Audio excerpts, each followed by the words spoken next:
Chris Watts' mistress, Nichol Kessinger, blowing him kisses and professing her love for him. I'm having a wonderful time.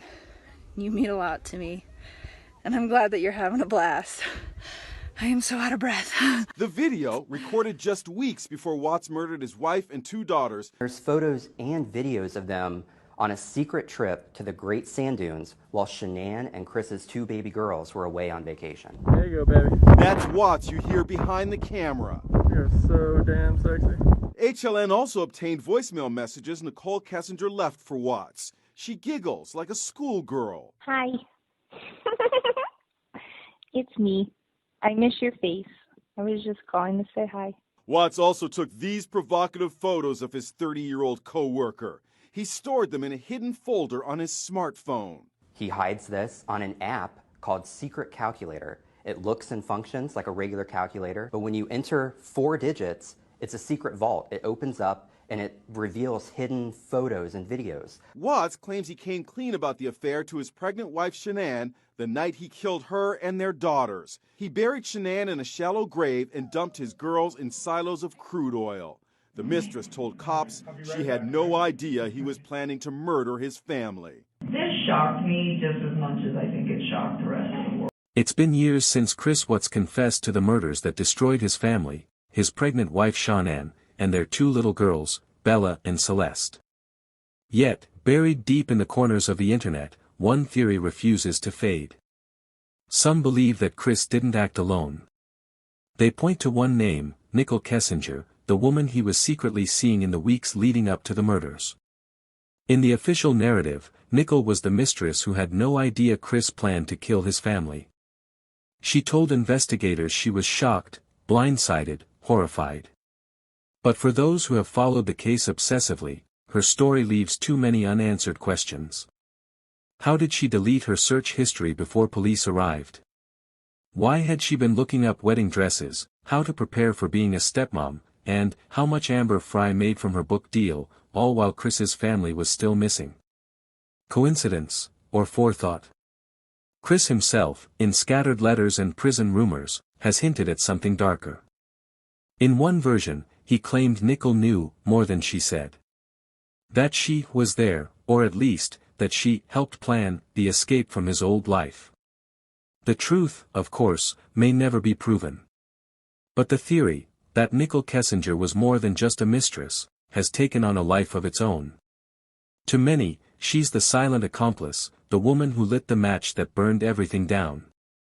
To others, she's just another victim, a woman pulled into a nightmare she never saw coming. But one thing is certain, the closer you look at Nichol Kessinger's role in Chris Watts' life, the harder it becomes to believe she didn't know something. Chris Watts had built his image around perfection, the loving husband, the caring father, the quiet man who never raised his voice. But behind that suburban calm, a storm had already begun. At the oil company where he worked, Chris met Nichol Kessinger, a bright, confident woman who described him as soft-spoken, kind, and attentive. They started talking casually at first, small conversations that grew into something more dangerous. By June of 2018, Chris and Nichol were secretly involved. Shanann was pregnant with their 3rd child. He told Nichol that his marriage was ending, that he and Shanann were separating, lies designed to win sympathy and space. They went on dates, shared hotel rooms, and even took photos together. He told her he loved her. She said she believed him. But soon, his double life began to fracture. Shanann's social media painted a perfect family, while Nichol saw a man who swore he was trapped in misery. And then, Nichol began searching online, how to start a new life with someone, how to prepare for meeting his kids, and how to delete phone data permanently. Was she cleaning up her tracks, or just protecting her privacy? That question still haunts this story. Some online investigators believe Nichol was the spark that pushed Chris to do the unthinkable, that her affection became an obsession, a fantasy he tried to make real by erasing his family. But others insist she had no idea what he was planning, that she was just another woman deceived by a master manipulator. The truth remains tangled in deleted texts, missing data, and words we'll never fully hear. Before we move deeper into this chilling theory, make sure you subscribe to Dark Matters True Crime, where we explore the darkest corners of the human mind. August 13, 2018. A quiet morning in Frederick, Colorado, still, heavy, ordinary. Shanann Watts had just returned home from a business trip in the early hours of the morning. By sunrise, she and the children were gone. Chris Watts would later claim it all happened so fast, but what happened inside that house between 1 a.m. and 5 a.m. still leaves more questions than answers. Shanann's phone, her purse, her car, all left behind. Nothing about the scene looked like a woman who planned to run away. And yet, within hours, Chris was calm, too calm. He told friends Shanann had taken the girls to a friend's house. He smiled for the cameras, pleaded for their safe return, even as his hollow eyes betrayed something darker. Right now around your house? Right now it's got K9 units, the sheriff's department. Everybody's like they're doing their best right now to figure out like if they can get a scent, see where they went. If they went on foot, they went in a car, or they went somewhere. And right now it's just like they've been on point. They're going through the house trying to get a scent, and hopefully they can pick something up to where it's going to lead to something. What happened? Your wife came home. Tell me what's. She came home from the airport 2 a.m. and I left around 5:15. She was still here, and like about 12:10 in that afternoon, her friend Nichol showed up at the door. Like I had texted Shanann a few times that day, called her, say but she never got back to me. But she wasn't getting back to any of her people as well, and that's what really concerned a lot of people. Is like if she's not getting back to her, like if she doesn't get back to me, that's fine. Like she gets busy during the day, but she didn't get back to her people, which was very concerning. And Nichol called me when she was at the door, and that's when I came home, and then walked in the house, and nothing was vanished. Nothing was here. I mean, she wasn't here. The kids weren't here. Nope, nobody was here. What's your wife's name? Shanann, Shanann. What's your kids? Bella and Celeste. How do you spell it? Celeste? Celeste. How old are your daughters? 4. Bella's 4, Celeste is 3. And so, how many times did you try calling her? I called her 3 times, texted her about 3 times just to say, what's going on. Like because after I called her and texted her once, it's like maybe she was just busy. Like she had just gotten back. Like everybody's probably calling her from her trip. She just got back from Arizona, and I figured she was just busy. But when her friend showed up, that's what it was like. It registered like, all right, this isn't right. Do you think she just took off? Do you think? I mean, right now I don't even want to just like throw anything out there. Like I hope that she's somewhere safe right. But here's where the theory surrounding Nichol Kessinger deepens. Some online sleuths believe that the crime wasn't spontaneous at all. They point to the days before the murders, where both Chris and Nichol abruptly stopped using certain apps, deleted messages, and cleared browser histories. Chris downloaded a new phone contact list that weekend, while Nichol searched for, can cops trace deleted texts? Coincidence, or coordination? Investigators would later recover fragments of their conversations, and in them, a chilling tone, plans for a future together, dreams of escaping their current lives, and a shared vision of starting over. To those who believe Nichol's involvement runs deeper, this was the point of no return, where fantasy turned fatal. To others, it's simply the timeline of a man spiraling out of control. But what cannot be denied is this: everything was set in motion long before that night began. If you're drawn to the truth behind the lies, don't forget to like, subscribe, and follow Dark Matters True Crime, where every shadow tells a story. After the murders, Chris Watts's life became a performance, every breath rehearsed, every lie carefully measured. When neighbors saw him that morning, he smiled and waved. But beneath that calm exterior, the cover-up had already begun. He loaded his truck before sunrise, a seemingly routine workday. But security footage from a neighbor's camera later revealed the truth: multiple trips to his vehicle, dragging something heavy, carefully, deliberately. Inside that truck were the bodies of Shanann, Bella, and Celeste. He drove to a remote oil site owned by his company. There, he buried Shanann in a shallow grave and placed his daughters' bodies into separate oil tanks. It was a crime of calculation, not chaos. Every movement seemed planned, as though he'd rehearsed it. And that's where the theory deepens again. Internet investigators point to Nichol Kessinger's strange behavior in those same early hours, sudden deletion of messages, phone resets, and an eerie silence that lasted days. She later said she was in shock after seeing the news. But to some, her reaction felt rehearsed. Too polished. Too distant. Did she help him plan the cleanup, even unknowingly? Did she know the location of that oil site before police did? Questions that haunt this case even today. When the police arrived to question Chris, they already sensed something off. His story didn't match the evidence. The lies were spreading thin, cracking under the weight of his calm. And as the investigation deepened, so did the whispers, that he wasn't the only one holding secrets. Stay with us as we uncover what happened next, when truth and deceit collided in the interrogation room. And don't forget to subscribe to Dark Matters True Crime for more real stories that reveal what people are truly capable of when the mask finally slips. Inside the sterile walls of the Frederick Police Department, the mask began to crack. Chris Watts sat hunched over the table, soft-spoken, polite, almost robotic. The investigators had already noticed the contradictions: Shanann's phone still in the house, no signs of struggle, no proof she'd left on her own. At first, Chris stuck to his story, that Shanann took the kids to a friend's house. But the evidence was closing in. Security cameras. Cell phone pings. The neighbor's video showing his truck moving in the early hours. Each new piece tightened the noose of truth.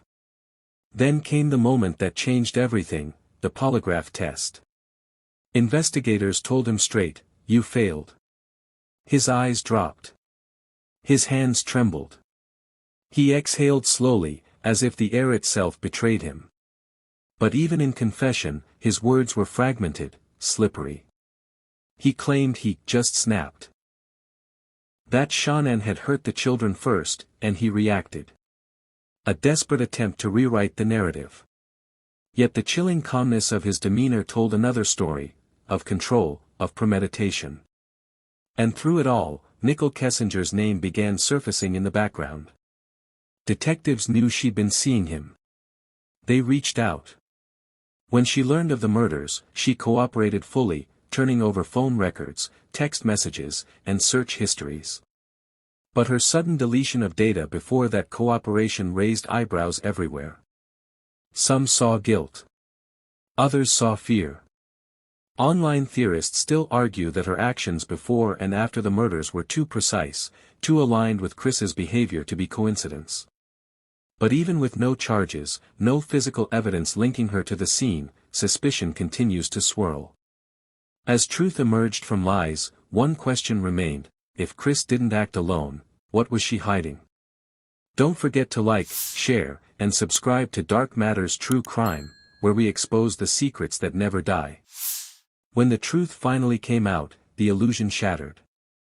Chris Watts confessed to killing his pregnant wife, Shanann, and their 2 little girls. The world watched in disbelief as the perfect father became a monster overnight. But even after the confession, the story didn't end. It evolved, twisted, and drew in everyone connected to him. Nichol Kessinger disappeared from public life almost instantly. After her interviews with investigators were released, online detectives dissected every word, every pause, every flicker of emotion on her face. Okay. So again, this room is recorded, and video and audio. We introduced ourselves in the lobbies and earlier, so we're just going to do that again real quick. My name is Kevin Kovac. I'm with the Colorado Bureau of Investigation, and we're assisting the Frederick Police Department with this case involving Chris Watts. And this is Tim Martinez, also an agent at CBI. Sir, if you just introduce yourself. Dwayne Kessinger. I'm Nicole's father. Dwayne, what's your birthday? November 3rd, 1958. And home address for you, sir? 8801 West 65th Avenue. What city? And that's Arvada, 8004. And a cell phone or a home phone or where? 720-982-4547. Thank you. And Nicole, can you just introduce yourself for the recording? Nichol Kessinger. Do you need all the other stuff? Yes, please. I live at 12255 Claude Court, Unit 612. To some, she looked terrified. To others, calculated. She claimed she had no idea Chris was married, that she believed he was separated, that he lied to her about everything. But when it was revealed that she had searched for Shanann Watts online weeks before the murders, her credibility began to crumble in the eyes of many. Rumors grew louder. People claimed she'd changed her name, gone into hiding, even entered witness protection. No official confirmation ever came. But the fascination with her never faded. Meanwhile, Chris sat in prison, emotionless, mechanical, replaying his crimes in eerie detail to those who visited him. In letters and interviews, he hinted that others knew more, that it wasn't all his idea. Cryptic phrases that reignited the theory that Nichol was somehow involved, even if only in motive, not action. Authorities dismissed these claims as manipulation, a killer shifting blame. But for the internet's army of true crime enthusiasts, those hints were enough to keep the embers of suspicion burning. Because in the story of Chris Watts, there are still gaps, unanswered questions, deleted messages, and a trail of secrets that refuse to stay buried. If you're drawn to the truth behind the silence, subscribe to Dark Matters True Crime, where every mystery gets the light it deserves. Behind the concrete walls of Dodge Correctional Institution, Chris Watts has had plenty of time to think. Or, at least, to talk. Over the years, letters, phone calls, and interviews have leaked from inside, each one offering a different version of the same story. In one, he wept and said he didn't know what came over him. In another, he coldly described the murders step by step, with no emotion at all. But what shocked many were his quiet hints that someone else had helped set things in motion. He never said Nichol Kessinger's name directly, but the implication was there. He said she encouraged him to find freedom, that she wanted a fresh start. To believers of the theory, these were the breadcrumbs, the indirect confessions that tied her to his state of mind before the murders. To skeptics, it was just the desperate rambling of a guilty man trying to drag someone else down with him. But the rumors grew stronger when inmates claimed Chris talked about another person who knew about the plan. Some even said he'd written letters naming her. None of those letters were ever verified, but their existence fueled the theory online. Meanwhile, Nichol vanished completely. No public statements. No interviews. No trace. It's as if she was erased from existence, by her own choice, or by something bigger. To this day, many still wonder what was said between them in those final days before the murders, what promises were made, what fantasies shared. Because sometimes, silence can be louder than a confession. Years have passed, yet the story of Chris Watts continues to haunt every corner of true crime. It's not just the brutality of the act, it's the layers of deceit, the whispers of hidden truths, and the eerie calm of a man who destroyed everything he claimed to love. The official record is clear, Chris Watts acted alone. He confessed, he was sentenced to life without parole, and justice, in the eyes of the law, was served. But for many, that answer has never been enough. Theories surrounding Nichol Kessinger remain a wildfire online. Some see her as the emotional trigger, the invisible hand that set destruction in motion. Others view her as collateral damage, a woman whose mistake was loving the wrong man. She vanished from public life, but her shadow remains stitched into the story, whether she wants it or not. What drives obsession with this case isn't just the horror, it's the question of why. Why would a man with no record of violence destroy his entire world? Why did every lie seem so rehearsed, every decision so deliberate? And why, even now, do so many feel like a piece of the puzzle is still missing? Maybe we'll never know. Maybe that's the true terror, that evil doesn't always come with answers. It comes with smiles, with soft voices, with people who seem perfectly normal, until they aren't. The Chris Watts case isn't just about murder. It's about the monsters we don't see coming, and the secrets that follow them long after the headlines fade. If you want to hear more real-life stories that reveal the darkness lurking beneath ordinary lives, subscribe to Dark Matters True Crime, where every truth demands to be told.